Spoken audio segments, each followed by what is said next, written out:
pinagpapalo, inagaw yung kanyang mga gamit. 10:31. Nagkataong dumaan doon ang isang pari.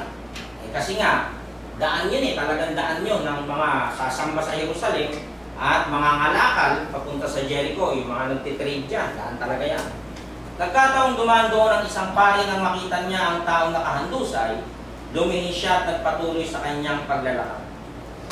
Na dapat sana ito ay bilang pari o saserdote na tumatawag ka ng mga kaluluwa at nagsasabi at nagtuturo sa tao tungkol sa kabanalan. Pero nasubok siya dito. Bakit? Tinignan lang niya. Ayaw niyang makialam. No? Ayaw niyang tulungan. Walang habag, sa madaling salita. 10:32. Napadaan din ang isang Levita. Ito naman, yung nasa Old Testament na mga nangangasiwa sa templo. No? At nakita niya ang tao. Pero lumihis din siya sa kabilang daan at nagpatuloy sa kanyang paglalakad. Sa madaling salita, itong mga malalapit sa Diyos na may hawak-hawak ng kautusan ni Moses at bumabasa ng salita ng Diyos, walang awa. Ano po? May ganun pala. Meron. Ayan ang sample Masabi natin, dati, binabawalan tayo tungkol dito sa mga nasa episode na mga masasamang pagbibiro, pagsasalita ng masama, o kaya naman ay pagchichismisan. Bawal yun no? Pero makikita natin ang sample dito, mga religyoso pamanhin, pero wala silang habag sa puso at hindi tinulungan ng kanilang kapwa. May mga ganun palang uri ng nagsisimba. Pero nagsisimba o sila ay bumabasa ng kautusan, parit pamanhin. Ano? Ibig sabihin ay tagapagturo, saserdote. Pero ano ang nangyari? Wala silang pakialam dun sa nangangailangan ng tulong. 10:33. Pero may isang Samaritanong naglalakbay. Ito, hindi ito pare. Ordinaryong tao lang to. Na napadaan doon. Sa daanan na yun, Jerusalem to Jericho. Nakita niya ang taong nakahandusay at naawa siya. Yun ang pinupuntos nung salitang sinabi kanina na iibigin mo ang iyong kapwa gaya ng iyong sarili. Ano, doon sa tanungan nila nung una, na nagpapakita ang sabi nung isa, sino ang kapwa? Dito makikita natin, kahit kayo hindi magkaano-ano ng lahi. Dahil itong Samaritano ay half Jew, half Gentiles, more on Gentiles to. Naawa siya. Pero yung dalawang nauna na mga pari at Levita at sangka ng Israel, hindi naawa. Ito naawa. Ano po? So, sino ngayon ang kapwa? Yan, tinulungan niya, ayon sa mga larawan, malaki na ituturong talaga nung mga images no? Ito ay nagbibigay paalala sa atin. 10:34. Nilapitan niya ang lalaki, hinugasan ng alak ang sugat. Yan, ang intindi ng iba, yung alak, puro pansyan. Hindi. Noong unang panahon, panggamot pala yun. Diba? Binuhusan ng langis at saka binindahan. Pagkatapos, isinakay niya ang tao sa sinasakyan niyang hayop, dinala sa bahay panuluyan at inalagaan doon.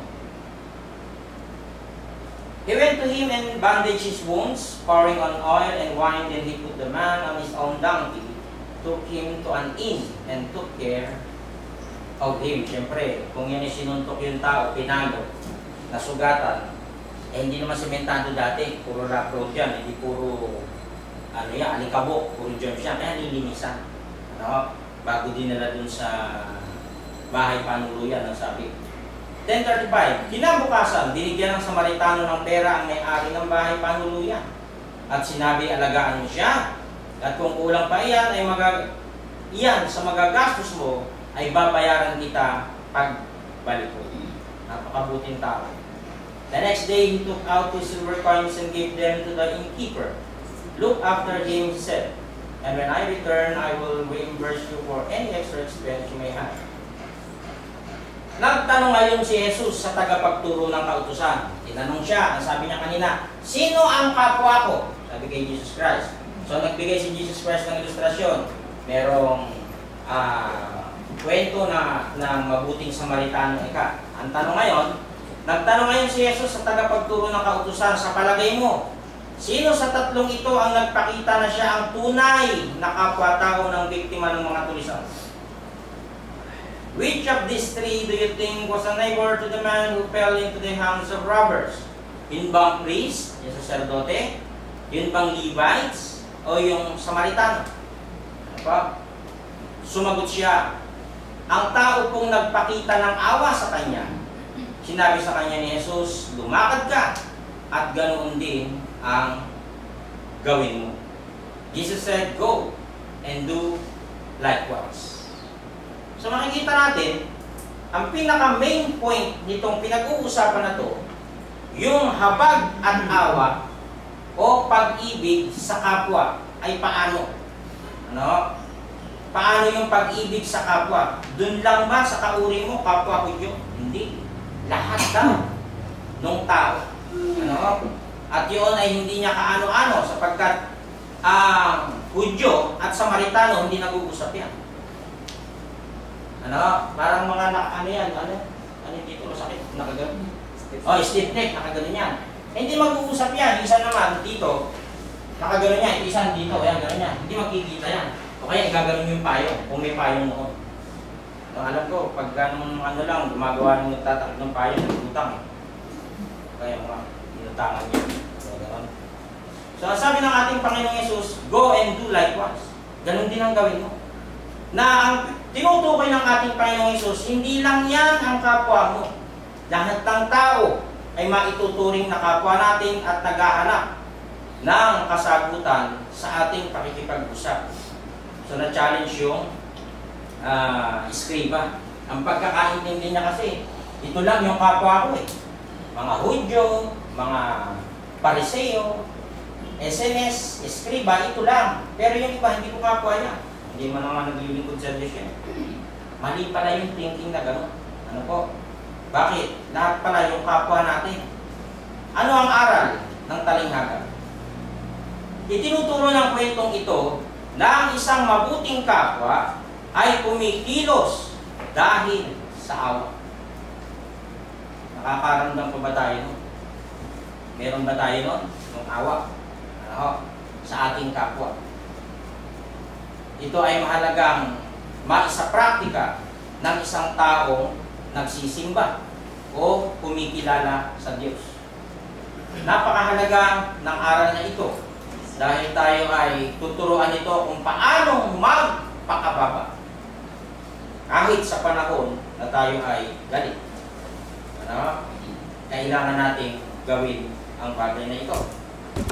Nakahanda siyang tumulong sa isang taong nagdurusa. Ano man ang pinagmulan o lahi nito. Ginagawa ng isang mabuting kapwa ang mga bagay na gusto niyang gawin din sa kanya ng iba. Ayon sa Mateo 7:12, gawin ninyo sa inyong kapwa ang gusto ninyong gawin nila sa inyo. Ganyan ang tamang pagsunod sa kautusan ni Moises at sa mga isinulat ng mga propeta. Law and the Prophets. Sabihin, Old Testament. So in everything, do to others what you would have them do to you. For this sums up the law and the prophets. Ang sumasakop sa pangkalahatan, walang iba, di po ba? Kundi yung pag-ibig. Ito yun. Yung sinasabi niya, awa o habag. Okay? Dahil ito yung pinaka-main theme. Ayun, John 3:16, sa ating mga makasalanan, na kung paano tayo ay binigyan ng Diyos ng pagkakataon upang makalapit at magkaroon ng kaligtasan. Ano? Ang nagmamahal sa Diyos ay minamahal din ang kanyang kapwa. Hindi pwedeng Diyos lang. Bakit? Sabi nga doon kanina sa binasa natin paano mangyayari yun? Hindi mo nakikita yung Diyos. Yung kapwa na nakikita mo, hindi mo naman kaya palang ibig. Sinungaling ka pagka gano'n. Ang nagmamahal sa Diyos ay minamahal din ang kanyang kapwa. Kahit ano pa ang kanyang lahi. Magkaiba man kayo ng kulay o ng lahing pinagmulan. Dito sa Pilipinas, ang dami-dami nating lahi. Iba-iba tayo. Ano ho? Iba-iba tayo ng lugar. Ito ba? Kahit pa kayo ay minsan nagkagalit, ang ating kapwa ay kailangan nating mahalin at patawarin. Hindi natin pwedeng sabihin na mahal natin ang Diyos, ngunit napupuot naman sa ating kapwa.